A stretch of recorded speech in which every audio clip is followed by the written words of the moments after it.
Okay, we're trading the New York session now. It is just a few minutes before 11 o'clock New York time on Wednesday,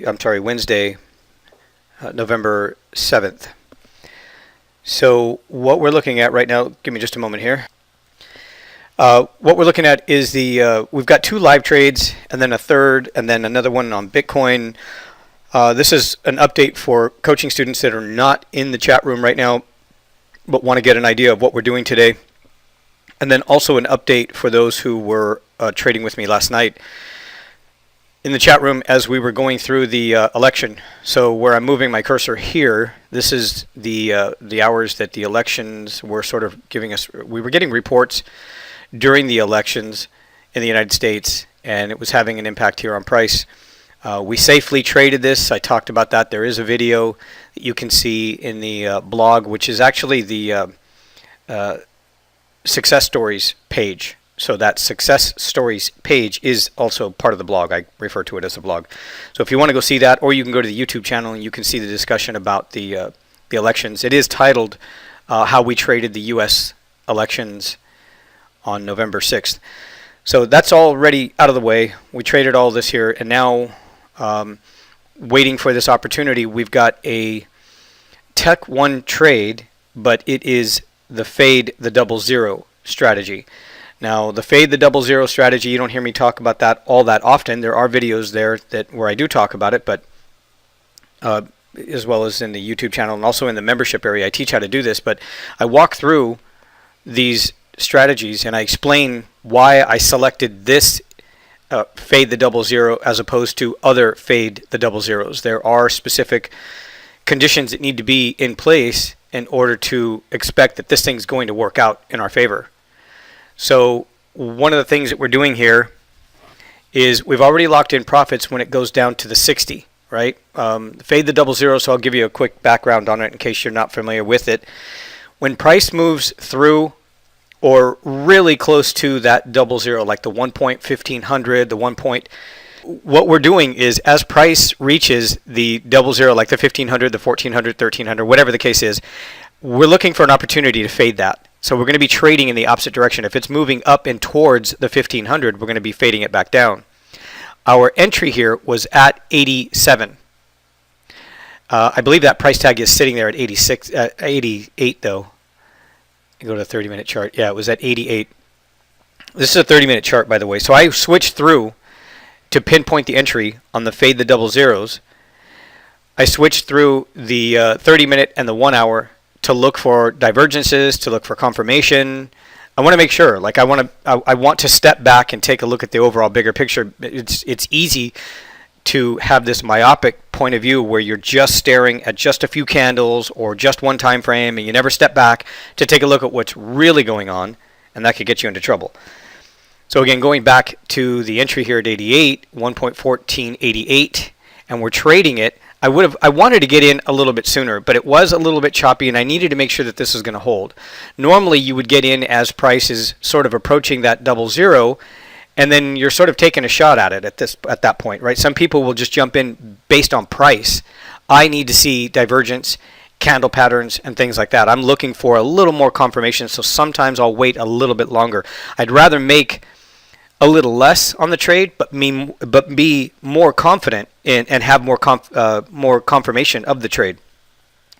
So the 60 is the target. So you're trading 40 pips away from the double zero. So in this case, if we're going to sell it, we're trading it 40 pips away from the double zero, which would be 60. That candle right there went as low as 61. So once it moves back down, we will have already locked in profits. I've got a few students that went ahead and just kind of manually clicked it at 61.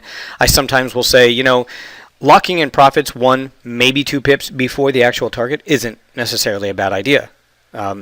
We do that on occasion, and when we report that, when I report my numbers, it is the total of what we earn there. Sometimes, it's a good idea to lock in profits if you're not really too sure what's going to happen. But this seems, this seems like it's on its way to the second target, which is there at 40. Now, with some of my coaching students or anybody that's following my methods, if I have a level that I'm going to scale out at, I recommend locking in profits at that level. Those specific take profit levels are there for a reason, and they're also there to ensure that if for some reason price doesn't hit the final target, that we've locked in at least the profits from the first target. You have to have a method. I mean, the results of my trading changed dramatically back in the first couple of years of my trading career.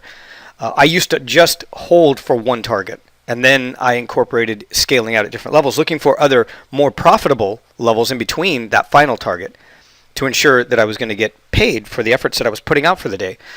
I'm not saying that, getting in at 88, I'm going to take profits at 79, or, what I mean? Those aren't necessarily going to make any sense. That's more scalping, but I'm looking for specific targets. Obviously, the first target is going to be the 60, which is appropriate, and it's the appropriate target for this particular technique. The next target down here at 40 is a extension and a retracement with an old support level that I've found, which could act as a possible price magnet at that point. It may stall right around the 50, and if it does so, then I'm going to lock in profits there at 50. I'll be able to determine that, but I'm going to be in the chat room, and then I'll walk my coaching students through that, and I'll tell them, if it approaches the 50 and we got in at 88, I'm done with the trade. If that's what it looks like. Otherwise, if we're there and there's a little more activity and we can manually follow that trade along, we're not sort of setting in a price target and then walking away from the platform and then coming back and being surprised. We don't want to do that. We want to make sure that we're actively trading this. So I called this trade out, and it has hit the first target for some. This went as low on this platform at 61.5. I did have another coaching student that did say that they read 60. Some people will type in out at 60, out at 61.2, something like that. They'll type it in the chat room, letting everybody know where they got out.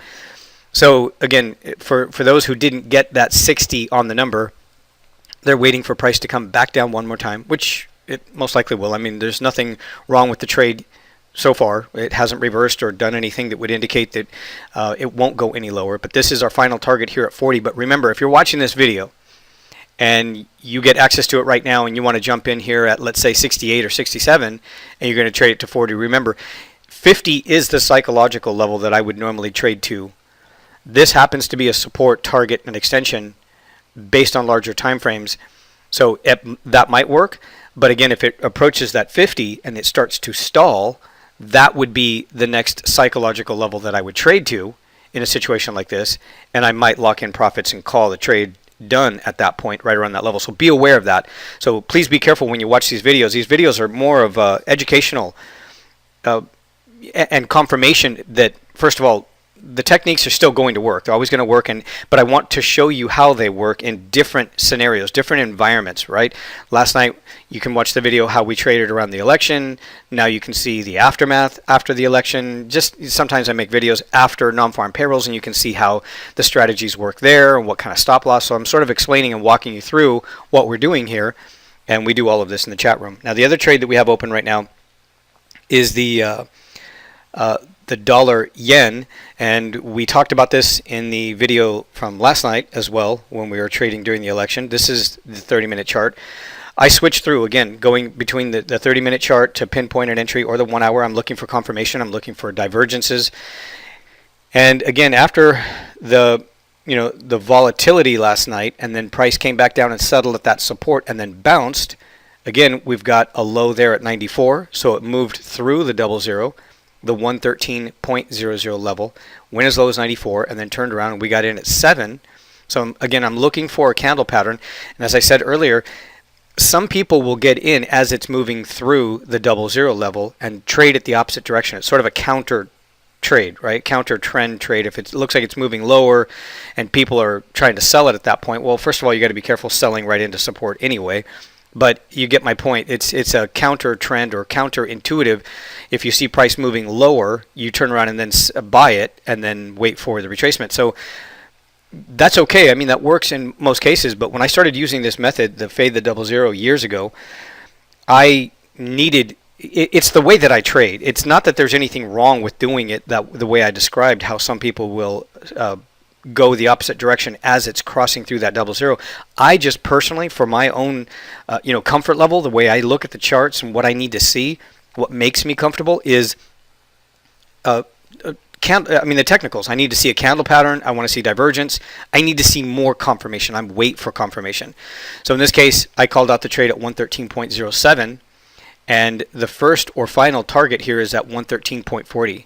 We're getting really close. This last candle went as high as 60, almost 67. I'm sorry, 37 here on this chart. This is a MetaTrader, of course, and 40 is the target. And then again, if it moves up a little higher, maybe 50. We've got a pivot point here at 52. So these are some possibilities if price continues to move in this direction. Keep an eye on the dollar, and of course that's going to help. Now this isn't a continuation breakout trade or anything. This is just a Tech 1 trade. That's the Tech 1 signal. So I look for a particular candle pattern, and in this case it was the Tech 1 trade, but it's the fade the double zero that's providing me with the take profit level. If it wasn't the fade the double zero and it was just a bounce off of the support level, then I would probably be using different profit targets on this Tech 1 trade. So at this point, we're profitable on both trades. We've locked in profits here on this one at the 60 level. Some students have, coaching students. So from 88 to 60, and then taking it a little bit lower to possibly 50 or the 40 by the end of the day. And then here we're in this one quite profitable here from 7 to about 34 or 36, I think a high 37, and then we're waiting for it to hit 40. Again, I would recommend, if you're not there with me and you're not trading with me, so I can tell you what I think is happening as it approaches that target or what I'm doing. If you're not there, then of course lock in profits and take profits at the plan. What the plan requires. That is the plan. That was the trade plan from the moment we got into it. We're going to get in at 0.7 and we're taking profits at 40. But when it approaches 40, again, I can watch the charts. I'm going to be there. I set my alerts 3 to 5 pips before the target so that I can be there. And sometimes we get news. Sometimes we get another comment. Sometimes something will happen at the very last few minutes of a candle, especially a 1 hour candle, and we'll get a little activity and we can squeeze a little more out of the trade. I do that pretty often. It doesn't happen all the time. But when price is approaching a take profit level or a profit target, if it approaches it towards the end of a 1 hour candle, sometimes we get some activity. You can see how these candles, if I was to switch to a 1 hour chart here, you can see how price closed on that 1 hour candle towards the highs of that, or towards the highs of that candle. That's what I'm talking about. Sometimes it'll be sitting here about the middle of that range, the distance of that candle, and then the last few minutes it'll push up a little bit higher and you can squeeze a little more out of the trade. So I'll do another update later on this evening. But just to give you an idea of what we're doing today and the after effect of the U.S. elections and how we're trading this.